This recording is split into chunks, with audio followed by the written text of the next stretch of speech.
علی محمد. ایک مدنی پھول مدنی چینل والوں کے لیے بھی ہے، وہ کیمرہ والوں کے لیے توجہ فرمائیں.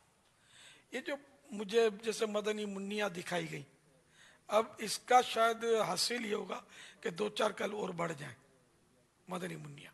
اچھا، تو اس کا مسئلہ یہ ہے کہ اتنا چھوٹا بچہ جس کو پیشاب وغیرہ کا ہوش نہیں ہوتا، پیشاب وغیرہ کا یہ کر دیتا ہے، ظن غالب ہو یہ پیشاب وغیرہ کر دے گا، تو ایسا بچہ مسجد میں لانا حرام ہے، گناہ ہے، ناجائز ہے. تو اب یہ چھوٹے چھوٹے بہت چھوٹے چھوٹے اٹھا کے شاید لے آئیں گے کہ گھر والے خوش ہوں گے، مدنی چینل پر دنیا دیکھے گی. تو ابھی بھی جو دوسری بچی دکھائی گئی نا مدنی منی، اس پہ مجھے شک پڑ رہا تھا کہ بہت چھوٹی لگ رہی تھی، خدا بہتر جانے. تو بچہ اتنا سمجھدار ہو کہ یہ پیشاب اس طرح نہ کر دیتا ہو بلکہ بتاتا ہو، تب تو لانا کی اجازت ہے. اور اس صورت میں مکروہ ہے، تنزیہی یعنی ناپسندیدہ ہے. بہتر تو یہ کہ اس کو بھی نہ لایا جائے. تو چھوٹے بچوں کو جو لاتے ہیں وہ توبہ کریں اور آئندہ مہربانی کر کے احتیاط فرمائیں. اتنا چھوٹا بچہ تو نہ ہی لائیں کہ جو مطلب اس کو ہوش ہی نہیں ہوتا. آپ بولے ہم پیمپر پہن کے لاتے ہیں، پیمپر پہنا کر لانا بھی جائز نہیں ہے، نجاست ہے یہ، اس طرح لپٹی رہے گی اس میں، اور بعض اوقات تو لیکیج ہو جاتی ہے. تجربہ پیمپر لیک ہوتا ہے اور اس سے بدبو نکلتی ہے. پاپا اس میں کوئی عمر وغیرہ کی قید ہوگی؟ عمر بچہ عمر کا تو لکھا نہیں ہے، بعض بچے جلدی سمجھدار ہو جاتے ہیں، بعض دیر میں. تو ایسا بچہ یا ایسا بڑا بھی دیکھ لیں اس میں کہ ایسا اس کا دماغ فیل ہے کہ وہ مطلب جیسے پاگل ہوتے ہیں، تو وہ پاگلوں سے بھی بچانے کا مسجد کو حکم حدیث، اسی حدیث میں بچوں اور پاگلوں سے بچاؤ. تو اگر ایسا ہے کہ اس کو بھی پیشاب کا اور ہوش نہیں ہے تو اس کو بھی لانا جائز نہیں ہے.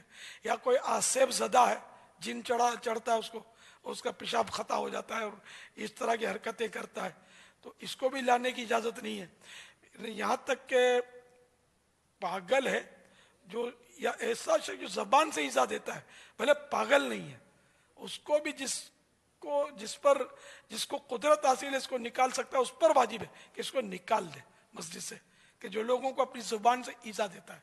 تو بعض اوقات پاگل بھی آ جاتے ہیں جو بے موقع نعرے لگائیں گے، بے موقع آوازیں نکالیں گے، شور کرتے ہیں. تو ایسوں کو مسجد سے روکا جائے گا، بلکہ جو قدرت رکھتا ہے، پاورز ہیں، اس پر واجب ہو جائے گا کہ اس کو مسجد سے باہر نکال دے. یہ ظلم نہیں ہے بلکہ شریعت کو حکم اور عمل ہے.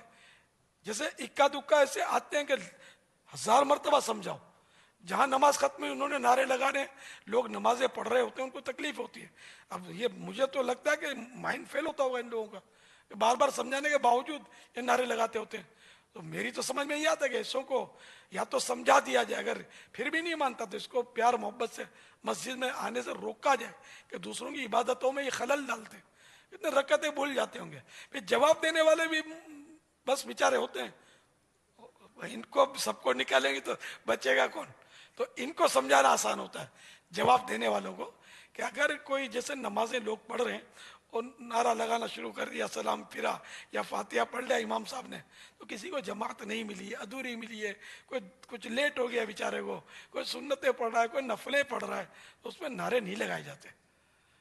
تو جو بار بار اس طرح کرتا ہو تو سر اس کو روکا جائے گا، اس کو روکے کہ ہم نہیں آنے دیں گے ہم تم کو، تم لوگوں کی نمازیں خراب کرتے ہو.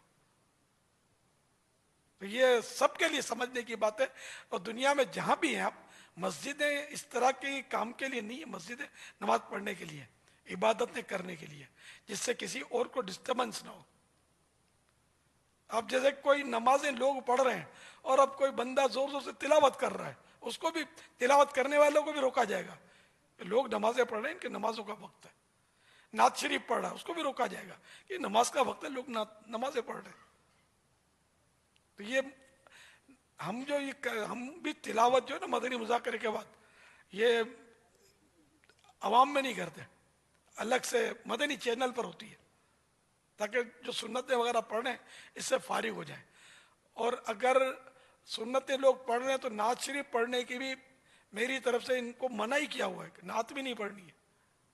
جب تک یہ سنتیں پڑھ رہے ہیں لوگ تو یہ کوئی 5-7-10 منٹ کا ان کو وقفہ دیا جائے، یہ پڑھ لیں، پھر یہ نہیں تو نعت شریف اسٹوڈیو پہ پڑھتے رہیں اور یہ مدنی چینل پر بھلے لوگ گھروں میں سنتے رہیں، نہ مسجد میں اس کی لائن نہ دی جائے آواز کی۔ تو جب یہ تلاوت اور نعت کی بھی اجازت تھی تو نعرے کی اجازت کیسے ملے گی؟ اور پھر یہ باتیں کرنے کی اجازت کیسے ملے گی؟ ہڑا اڑی کرنے کی اجازت کیسے ملے گی؟ چیخنے کی اجازت کیسے ملے گی؟ دھکم پیل کی اجازت کیسے ملے گی؟ یہ مسجد ہے، اس کے اپنے آداب ہیں۔